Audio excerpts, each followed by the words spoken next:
Falaknuma teaser cut చేసుకుంటా కూర్చుంటుండే. అక్కడ కూర్చొని ఎడిటింగ్ చేస్తుండే, నేను ఆన్లైన్ ఎడిటింగ్ చేసుకుంటూ I was doing this film. ఇంకా ఫలక్నామా రిలీజ్ కాలేదు అప్పటికి. విద్యనే డైరెక్ట్ కాల్ చేశాను, నాకు డైరెక్ట్ కాల్ చేసి ఇట్లా సినిమా అనుకుంటున్నాం, నిన్ను అనుకుంటున్నాం ఆ సినిమాలో అంటే వస్తా ఆఫీస్కి వెళ్తే then I saw the whole prep. అంటే ఇంకా వాళ్ళ ఆఫీస్ చూస్తేనే లైక్ ఎవ్రీ సినిమాలో ఉండకపోవచ్చు detail, but he have very deep research of characters కావచ్చు, స్కెచెస్ కావచ్చు, like there was so much information. And story కూడా చాలా దొడ్డు ఉంటాయి, ఇంత భగవద్గీత అంత ఉండే.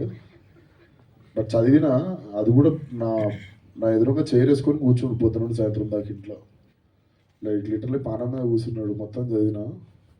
Then they wanted to start film in one budget అనమాట. నవ్వుకున్నాను నేను పక్కకు పోయి.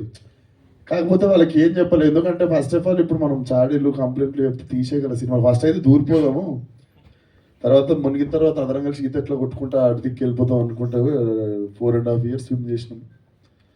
Definitely time is one of the biggest investment to this film.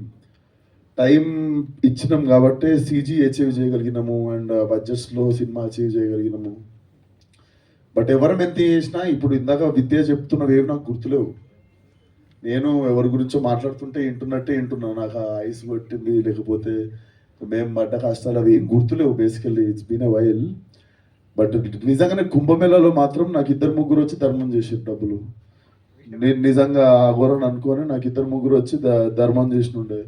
వారణాసిలోనేమో ఒక షాట్ ఉంటుంది, నేను శివరైతూ కూర్చుంటావు మూలకి, పాపం ఒక ముసలాడు నాకు తిండి లేక నేను కూర్చున్నానేమో అనుకుని ఆమె తెచ్చి ఫుడ్ ఇచ్చి చాయ్ ఇస్తుండే. సో అది ఇట్ వాజ్ చాలా ఎంజాయ్ చేస్తుండే ఆ మూమెంట్. ఎందుకంటే బిలీవబిలిటీ లెవెల్ జనాలు నమ్మేసి అఘోరా అని చెప్పేసి బిలీవబిలిటీ లెవెల్ నచ్చినుండే. అండ్ ఐఎమ్ సో క్యూరియస్, నేను చూసా ట్రైలర్ కూడా చూసా. Trailer definitely mind blow. Like ఆ రిలీజ్ అయిన అరగంటలో it will start making very loud noise. గంటలు ఉన్నాయి. So very curious to show the trailer to the world. And సినిమా March 8th రావడం అయితే పక్కా, కాకపోతే జర్రస్. సో బేసిక్గా ఆ సినిమా కొన్ని పనులు ఉన్నాయి. ఈ సినిమా మొత్తం ఫినిష్ అయిపోయి కాపీ రెడీ ఉంది. సో ఎట్లా వస్తున్నాం కదా, దాని తర్వాత ఇది వచ్చిన దీని తర్వాత అది వచ్చిన March 8 ముఖం చూపించడం అయితే పక్కా. సో కమింగ్ ఆన్ March 8 దానికి కొన్ని పనులు ఉన్నాయి, జర ప్రశాంతంగా చేసుకుందామండి. అండ్ ఆల్సో మా టీంలో కూడా ఒక చిన్న ఇన్సిడెంట్ జరిగినుండే ఒక టెక్నీషియన్ వాళ్ళ ఫ్యామిలీలో.